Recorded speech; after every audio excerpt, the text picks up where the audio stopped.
이 시간 본문 말씀으로 잠깐 또 그리고 선교 보고를 이어가면서 은혜를 나누기 원하는데요.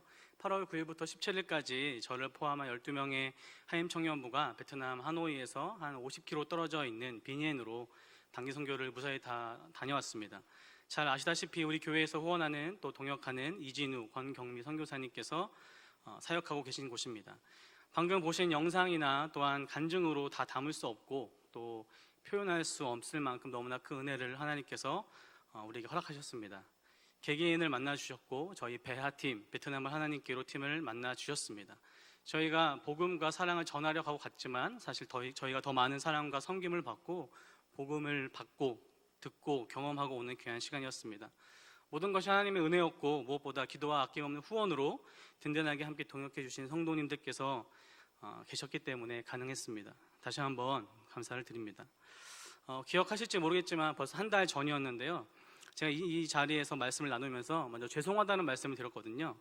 왜냐하면 정확하고 치밀하신 우리 하나님께서 이번 단기 선교를 위해서 현지 적응 훈련을 시키시려고 우리에게 이렇게 힘든 더운 날씨를 주신다. 당시 대전이 35도였습니다. 그렇게 현지 적응 훈련을 하고 떠났음에도 불구하고 아까 얘기했던 것처럼 베트남은 정말 덥더라고요. 베트남 날씨를 너무나 우습게 봤던 것 같습니다. 온도도 온도인데 습도가 너무 높았습니다. 샤워를 하고 나오면 몇 분 지나지 않아서 샤워를 한 건지 안 한 건지 모를 정도로 참 더웠습니다. 특히 12시부터 오후 2시에는요 거리가 한산하고 외부 활동을 하는 사람이 별로 없는데 왜 그렇게 할 수밖에 없는지 꼭 그 시간에 왜 잠을 자야 하는지를 몸소 느끼고 왔습니다. 선교사님이 이렇게 얘기하시더라고요. 그 시간에 돌아다니는 사람은 부지런한 한국 사람들밖에 없다. 네, 정말 한국 사람들 빼고는 대부분 현지인들은 이동하지 않습니다. 온도에 대한 이야기를 잠깐 하자면 베트남을 간접적으로 이해할 수 있습니다. 베트남의 정식 국가 명칭이 무엇입니까? 베트남 사회주의 공화국입니다.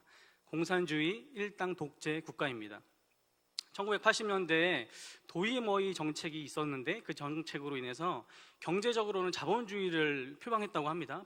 체제를 수용했는데 아마 중국과 비슷한 방향으로 가고 있는 것이죠.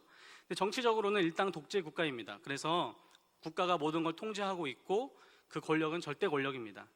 베트남 법에요 40도가 넘으면 학교는 물론이고 공장이나 모든 관공서나 기관은 멈추고 문을 닫아야 하는데 베트남의 온도계는 항상 39.9도입니다. 왜냐하면 정부에서 공식적으로 발표하는 온도가요 40도가 넘어온 적이 한 번도 없대요. 실제로는 45도가 되는데도 말입니다.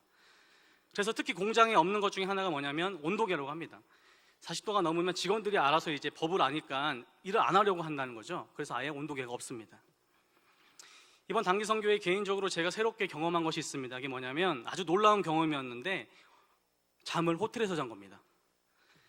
그동안 단기 선교를 다니면서 당연히 교회나 센터나 형제자매 나눠서 더우면 더운 대로, 추우면 추운 대로, 좁으면 좁은 대로 재웠는데 당연히 이번에도 선교사님께서는 어학원과 또 유치원 사역을 하시니까 그곳에서 우리가 부대끼면서 생활할 수 있겠거니 했는데 선택의 여지가 없이 호텔에서 자야만 했습니다.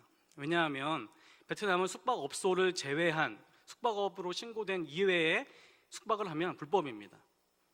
공안들이 신기하게도 다 찾아온다고 합니다. 거주 이전의 자유가 제한이 되고요. 국가에서 모든 것을 통제하고 컨트롤하기에 가능한 것이죠. 선교사님도 처음에는 사역 초기에 모르셔가지고 다른 선교팀이 왔을 때 유치원에서 숙박시키려고 하셨다고 합니다. 근데 그날 밤에 공안위가 발각되어서 조사받으러 다니시고 벌금 내고 3아웃째면은 추방이거든요. 그렇게 하셨더라고요. 저희가 호텔을 예약하면서도 미리 공문을 보내고 저희의 신상을 다 알려드리고 여러 절차를 밟아야만 했습니다. 당연히 이제 가족 단위가 아니라 단체니까 더 그렇게 했겠죠. 호텔을 들어갈 때도 여권을 맡기고 들어가야 했습니다. 우리에게는 감시나 통제라고 느껴지는데 국가적으로는 이것이 보호라고 생각한다고 합니다. 한마디로 민간인 사찰이 아주 당연하고 자연스러운 곳이 바로 베트남입니다. 베트남의 정치죠. 오늘날 베트남의 여행지로는 참 많이 알려져 있습니다. 물가도 싸서 많은 여행자들이 찾는 매력적인 국가인데 그곳에서 살면서 선교하는 것은 너무나 힘든 일입니다. 선교 자체가 불법이기 때문이고요. 다른 사역들과 함께 병행해 나가야만 합니다. 단순히 기후나 환경의 문제를 넘는 것이죠. 그들의 문화와 정치 등을 수용하고 적응하고 그들과 함께 산다는 것 자체가 가장 큰 선교라는 것을 배우고 왔습니다. 사역 이야기를 잠깐 드리고 또 말씀 나눌 텐데 저희가 크게 4가지 사역을 했습니다. 현지 교회 사역이었는데 비년 시내에서 좀 떨어진 시골 마을이었습니다. 선교사님도 처음 그 현지 교회를 소개받아서 컨택돼서 함께 사역을 하는 교회가 됐는데, 아이들 대부분이요 어려운 아이들입니다. 형편이 어렵고요, 교회와 집이 멀어서 혹은 집이 없어서 교회에서 먹고 자는 아이들이 꽤 많았습니다. 그런데 얼마나 아이들이 해맑고 예쁜지요, 그리고 예수님을 사랑하는 것을 우리가 보고 왔습니다. 느끼고 왔습니다. 아까 간증에서도 잘 나타나 있는데요, 너무 감사하게도 나중에 들은 이야기가 뭐냐면, 현지 교회에서 너무 좋고 감사하다고 매년 오면 안 되냐고 물어보는 겁니다. 이번에는 저희가 40명이 좀 안 됐거든요. 근데 다음에는 연말, 옆연말 가리지 않고 100명 이상 모아놓겠다, 내년에 오세요라고 얘기하는데 감사했습니다. 근데 좀 부담이 되더라고요. 사회주의 국가답게 모든 종교적인 활동을 통제하는 것이 베트남의 실제적인 정책입니다. 종교 정책이요. 국가적으로 영향을 많이 받은 불교나 이교에 대해서는 좀 관대하지만 기독교인에 대한 압력은요 계속해서 있었고 잔혹해졌습니다. 그러다가 1991년에 정점을 찍다가 그 후로는 조금씩 감소하고 있습니다. 다행히요. 왜냐하면 국가에서 종교 정책 자체를 탄압 정책에서 유화 정책, 실용 정책으로 변경했기 때문입니다. 하지만 그럼에도 현지에서 기독교를 믿는 것, 교회를 다닌다는 것은 세상으로부터의 차별과 고통과 불이익을 감수하는 일입니다. 선택입니다. 공무원을 비롯해서 국가에서 일하는 것, 또 일한다고 해도 진급 자체가 불가능한 것이죠. 가정에서도 흔히 말해서 호적이 파이고 쫓겨날 일입니다. 기독교를 믿는다는 것은요. 그럼에도 복음이 흘러가고 있습니다. 하나님께서 일하고 계십니다. 그 예가 저희 선교 기간 동안 함께 동행했던 때라는 청년이 있었는데, 이 청년은 소수부족 출신입니다. 선교사님을 만나고 복음을 듣고 한국어를 공부하고 한남대학교에 유학을 왔고요. 그리고 장신대 신대원에 다니는 친구입니다. 1학년이었는데 방학 기간이라서 베트남으로 잠깐 들어왔다가 저희 팀이랑 스케줄이 맞아서 통역도 하고 같이 현지에서 사역을 했습니다. 정말 애 많이 썼던 친구입니다. 근데 이런저런 이야기할 기회가 있었는데 제가 경국적으로 물어봤거든요. 너 나중에 뭐 할 거냐? 장신대 졸업하고 목사 안수 받고 어떻게 할 거야? 어떻게든 한국에 있고 싶지 않아? 한국에서도 사실 베트남이나 이민자 사역을 많이 하는 교회가 많지 않습니까? 그런데 그 친구가, 그 청년이, 그 전도사가 저한테 얘기한 게 뭐냐면 반드시 베트남에 돌아올 것이다 라고 얘기합니다. 그래서 다시 돌아와서 그들을 통해 베트남에 교회가 생기고 목회하고 싶다라고 저에게 얘기하더라고요. 선교는 그런 것입니다. 현지인들이 세워지고 그를 통해서 교회가 세워지는 것, 복음이 계속해서 흘러가는 것, 너무나 좋은 롤 모델이 될 거라 생각하고 같이 기도했습니다. 계속해서 그 뒤를 이어서 복음의 전달자가 될 영혼들을 이틀 동안, 성경학교 기간 동안 만났습니다. 계속 기도해야 될 것입니다. 특히 우리 그 땅을 밟았던 우리 청년들은 더욱더. 현지 가정을 방문했습니다. 청소도 하고요, 아이들과 함께 즐거운 시간을 보내다 왔는데 어떻게 여기서 먹고 자고 할 수 있을까? 정말 아이러니하고 정말 눈을 의심할 정도로 열악한 환경입니다. 생활 자체가 후원이 아니면 될 수 없습니다. 살아갈 수 없습니다.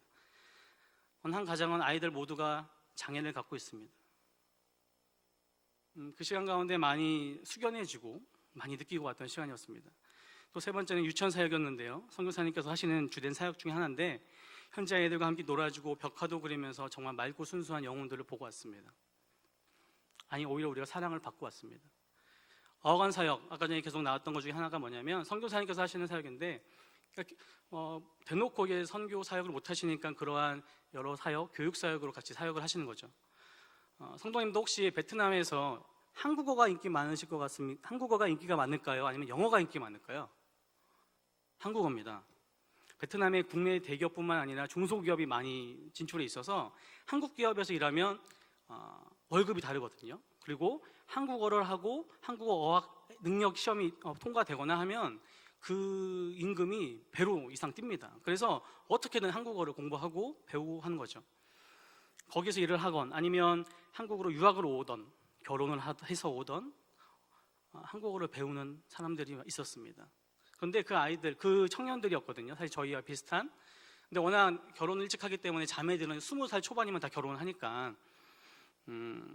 어떻게 보면 이 워킹맘들도 있었고요, 참 여러 어린 학생들도 있었는데 그 친구들에게는 직접적인 복음을 전할 수가 없었죠. 그냥 단지 한국의 문화를 전해주러 가는, 어떻게 보면 단체라고 소개했습니다.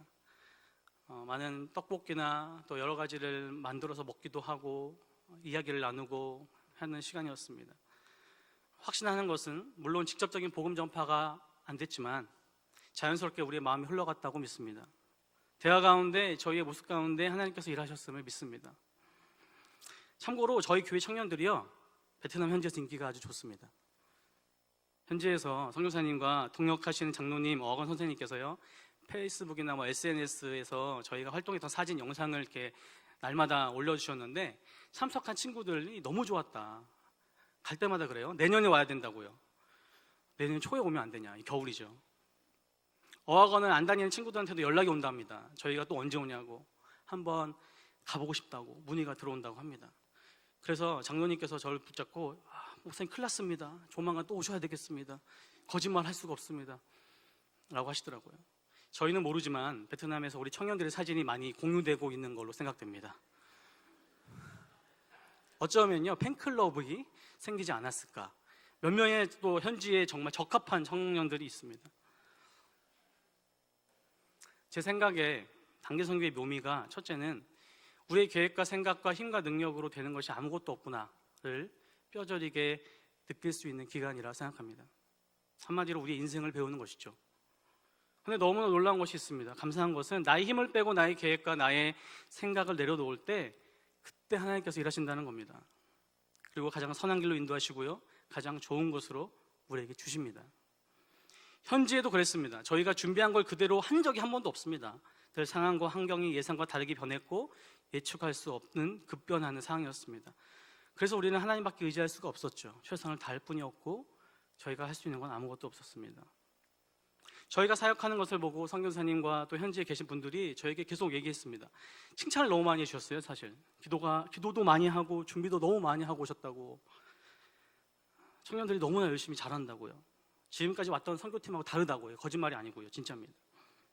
그런데 제가 확실하게 말씀드린 게 있습니다. 뭐냐면 하나님의 은혜입니다.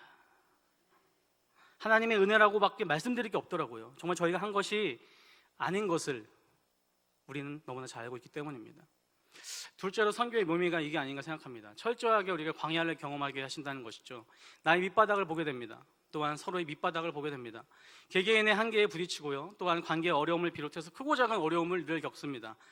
바람 잘 날 없습니다. 하지만 광야 가운데서 한계와 바닥을 경험한 그곳에서 하나님께서는 우리를 만나주십니다. 말씀해 주십니다. 위로해 주십니다. 또한 나를 돌아보게 하십니다. 이번 단기 선교도 저에게뿐 아니라 팀원들 개개인에도 역시 그렇게 하셨습니다. 그래서 너무 감사드립니다. 선교 기간 내내 가장 기억에 남고 맛있었던 것을 꼽으라면 아까 여러 가지 이렇게 나왔는데 제 개인적으로는 무엇보다 시원한 물이었습니다. 더운 나라이기에 무조건 시원한 음료를 먹을 거라고 예상했는데 전혀 그렇지 않았습니다. 전기 사용이 제한되고 또 전력량이 원활하지 않아서요, 일반 마트에도 냉장고에도 넣어둔 시원한 음료가 많이 없습니다. 넣어둔 음료는 또 비싸고요.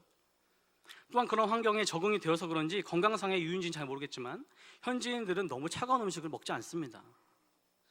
상온의 물과 따뜻한 차를 마십니다. 필요할 때는 얼음을 넣어서 먹습니다. 먹고 싶으면 언제든지 냉장고에서 시원한 물을 먹을 수 있는 우리에게는 너무나 흔하고 사소한 일상이지만 그것이 얼마나 큰 감사인지 깨달았습니다. 선교기간 내내 오늘 함께 읽은 말씀이 사실 저의 기억에, 아니 제 가슴 속에 있었습니다. 다시 한번 읽어볼까요? 우리 25장 13절 잠언, 너무나 잘 아시는 말씀인데 한번 읽겠습니다. 시작. 충성된 사자는 그를 보낸 이에게 마치 추수하는 날의 얼음 냉수 같아서 능히 그 주인의 마음을 시원하게 하느니라. 아멘. 고대 근동 사회에서요, 왕의 명령을 전달한다는 자체는요, 국가의 흥망성쇠를 좌우하기 때문에 왕이 보내는 사자는 매우 높은 지위와 신분을 누리고 있었죠. 뿐만 아니라 그만큼 무거운 자리였습니다. 무서운 자리였습니다. 목숨까지 내놓아야 하는 자리였습니다.